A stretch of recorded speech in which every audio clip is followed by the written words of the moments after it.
Cadavrele celor 6 persoane membre ale unei familii care au decedat acum 2 zile în accidentul de la Vatra au fost transportate astăzi în satul Țibirica din Călăraș, de acolo de unde sunt victimele. Rudele și vecinii sunt răvășiți de durere și nu-și pot imagina cum s-a produs accidentul. Astăzi, casa Zinaidei Motricală, femeia care și-a pierdut 2 fiice, 3 nepoți și un ginere, a devenit neîncăpătoare pentru toate cele 6 sicrie. Așa că acestea au fost depuse pe la rudele care locuiesc în Mahala. Am hotărât ca să primim aici, fiindcă la dânsii nu este încăpere pe unde să așeze atâtea persoane. Femeia care a rămas fără 6 oameni dragi într-o singură zi spune că odată cu această tragedie a pierdut totul. Acum ea își poate vedea copiii veseli și plini de viață doar în fotografii. Unica amintire a să mă duc și o văd să mea. N-a să o văd, nici n-a să mă vadă. Am ce să fac. Am singur, mai mă grada să plâng și o să fac.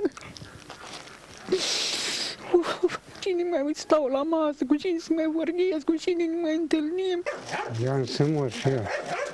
Și mi-e scump între nepoțele și 2 fete. Alt bărbat, știți, mai servește, dar el nici deloc, niciodată eu nu l-am văzut. Să zic că a fost așa și a fost el băut, că nu. El tare mâna, ea ca și făce. E scorul ăsta când da, ea ca asta e. Cealaltă bunică a băiatului de 14 ani este și ea răvășită de durere. Scârbă mare.